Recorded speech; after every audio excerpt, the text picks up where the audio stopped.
Assalamualaikum warahmatullahi wabarakatuh. Di pertemuan kali ini kita akan membahas mengenai hubungan antara peluang empirik dan teoretik, di mana tujuan yang ingin kita capai adalah mengetahui apakah hubungan dari peluang empirik dan teoretik dan penggunaannya pada contoh masalah di kehidupan sehari-hari. Pada kali ini saya ada contoh soal atau contoh masalah di halaman 294. Jadi di situ ada percobaan yang dilakukan oleh beberapa orang, diantaranya Amelia, Budi, Citra, Dana, Erik, dan Erin.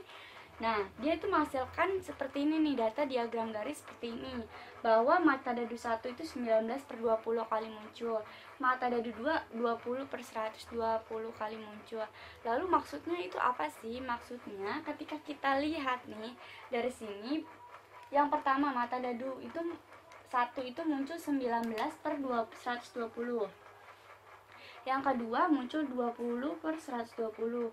Yang ketiga muncul lagi 21/120. Nah, kalau misalnya kita lihat data ini tuh sebenarnya konstan. Dia nggak pernah lebih dari 30 atau kurang dari 15.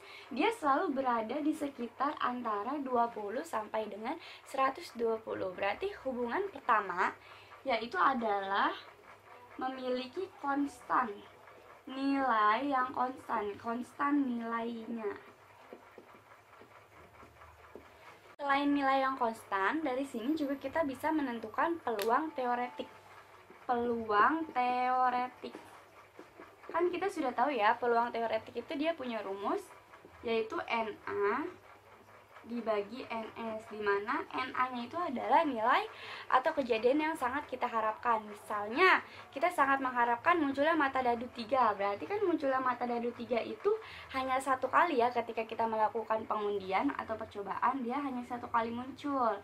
Nah, NS-nya itu adalah jumlah percobaan atau banyaknya mata dadu. Banyaknya mata dadu kan ada 6, 1, 2, 3, 4, 5, 6. Berarti peluang teoretiknya adalah 1/6. Apabila kita balik lagi nih ke sini, nilainya konstan, nilainya itu kan konstan itu berada pada 20/120. Konstan nilai itu berada di 20 sampai 120. Ketika kita kecilkan atau sama-sama bagi dengan 20, dia menghasilkan nilai 1/6. Yaitu nilainya peluang empirik ini nih yang konstan nilainya sama dengan peluang teoretiknya, yaitu 1/6. Berarti dia memiliki satu kesamaan, yaitu akan mendekati nilai si peluang teoretik. Peluang empirik mendekati teoretik dengan percobaan yang banyak. Dengan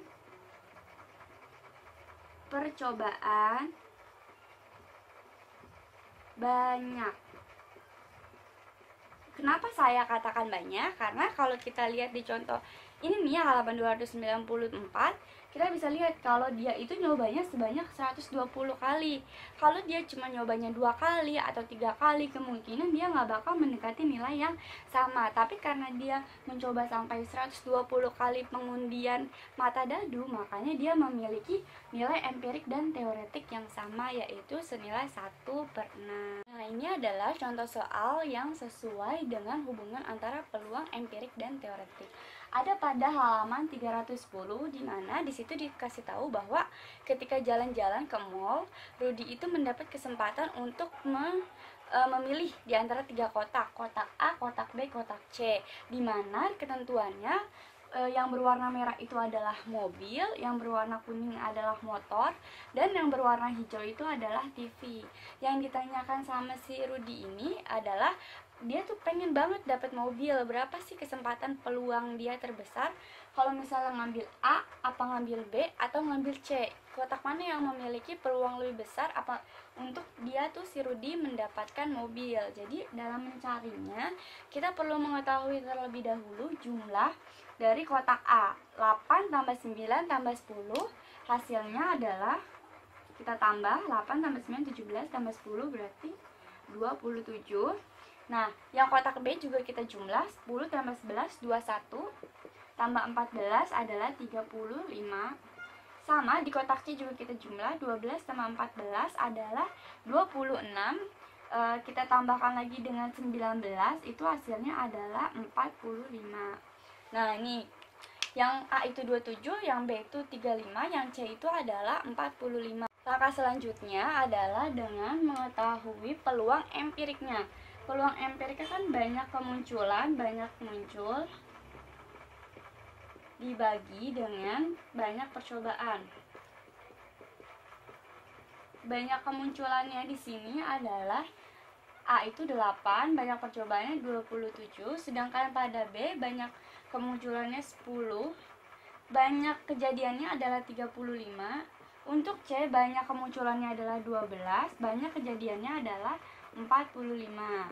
Nah ini kan dia berbeda-beda, yang 127, yang 135, yang 145. Caranya adalah kita kali dengan 100%, dimana pada A saat dikali 100% nilainya adalah 29,6%, yang B akan menghasilkan 28,5%, dan yang C akan menghasilkan 26,6%. Jadi kesimpulannya, untuk mendapatkan mobil A, kotak yang A lebih memiliki kemungkinan paling besar. Jadi A memiliki peluang terbesar, peluang besar untuk mendapat mobil. Nah, lalu apa sih hubungannya antara peluang empirik dan peluang teoretik? Apabila kita lihat ya, tanpa kita menghitung terlebih dahulu seperti ini, apabila kita lihat di sini kita bisa tahu nih, di kotak A peluang empiriknya itu adalah 8/27, di sini 10/35. Di sini adalah 12/45. Nah, ketika kita ngelihat seperti ini kan 8/27 itu mendekati 1/3. Apabila sama-sama kita bagi 8. Nah, ini juga akan mendekati 1/3, tapi akan menghasilkan 0,5. Nah, ini juga nih akan menghasilkan hampir mendekati 3,8 gitu. Jadi kalau misalnya kita lihat yang paling mendekati peluang teoretiknya, kan peluang teoretik itu yang kita harapkan muncul. Misalnya kita harapkan muncul kotak A, berarti 1 di antara 3 kotak, berarti 1/3.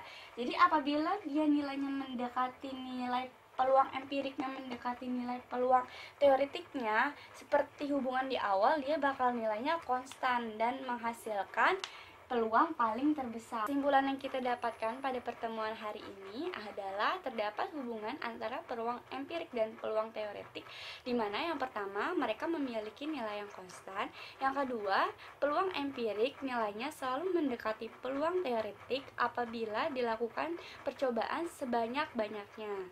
Informasi dari saya sekian dulu, kurang lebihnya mohon maaf. Semoga kalian tetap semangat belajar dan stay safe and healthy.